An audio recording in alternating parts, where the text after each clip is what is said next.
मुख्यमंत्री पुष्कर सिंह धामी ने आज चैपडो पहुंचकर शौर्य स्थल पर अशोक चक्र विजेता शहीद भवानी दत्त जोशी को श्रद्धांजलि दी। इस दौरान उत्तराखंड विधानसभा अध्यक्ष ऋतु खंडूरी ने भी शौर्य स्थल पर शहीद भवानी दत्त जोशी को श्रद्धा सुमन अर्पित किए।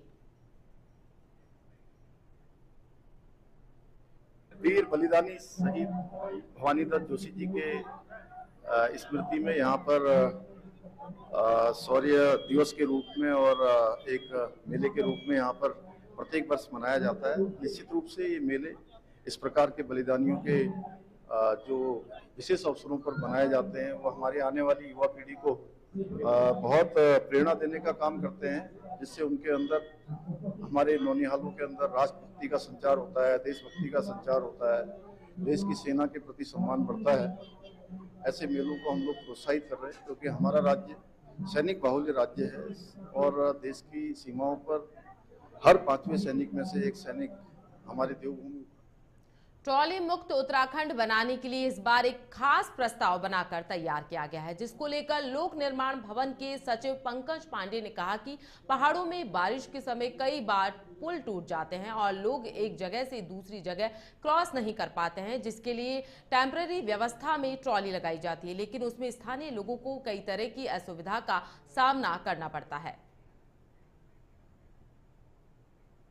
देखिए, पहाड़ों में कई जगहों पे जो रेगुलर पुल होते हैं वहाँ पे बारिश के टाइम पे डैमेज हो जाते हैं पुल, तो उसके लिए हम लोग टेम्पररी ट्रॉली चलाते हैं जिससे कि लोग क्रॉस कर सकें, एक जगह से दूसरी तरफ जा सकें। बट उसमें कई बार बहुत लंबे समय तक ट्रॉली लगी रह जाती है और अल्टरनेटिव अरेंजमेंट हम लोग नहीं करते हैं। उसको देखते हुए लास्ट ईयर ये डिसीजन लिया गया था गवर्नमेंट की तरफ से कि जितनी भी ट्रॉली हैं पूरे प्रदेश में उनको सबको परमानेंटली हटाया जाए, उनकी जगह पर रेगुलर पुल, चाहे पैदल की ज़रूरत है या मोटर पुल की ज़रूरत है, उसका अरेंजमेंट किया जाए।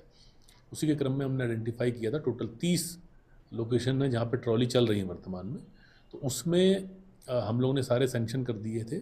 फर्स्ट फेज़ उसके DPR बन के आने शुरू हो गए हैं और हम लोग का प्रयास ये है कि जितनी भी जगहों पे ट्रॉली हैं उनको हटा के उत्तराखंड की भूमि को खेती किसानी की नई ऊंचाइयों तक पहुंचाने की दिशा में एक और महत्वपूर्ण कदम बढ़ाया गया है। केंद्रीय कृषि मंत्री शिवराज सिंह चौहान ने देहरादून के डोईवाला ब्लॉक के पाओवाला सोड़ा गांव में आयोजित किसान चौपाल में भाग लिया। खेतों के बीच खाट पर बैठकर उन्होंने किसानों से आत्मीय संवाद किया और जमीनी स्तर की समस्याओं को समझा।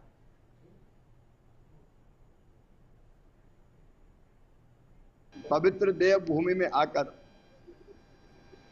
शरीर, मन, बुद्धि, आत्मा एक अलग ऊर्जा से भर जाती है। आज विकसित कृषि संकल्प अभियान के लिए यहां आया हूं और मैं प्रसन्न इसलिए हूं कि प्रदेश सरकार जो काम यहां कर रही है उसके परिणाम यहां दिखाई दे रहे। उत्तराखंड फलों का हब बनने का सामर्थ्य रखता है।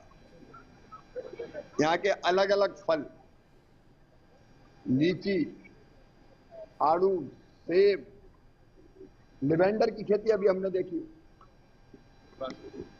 बासमती चावल, यहाँ कटहल और बाकी सब्जियां, यहाँ का मड़वा जैसा।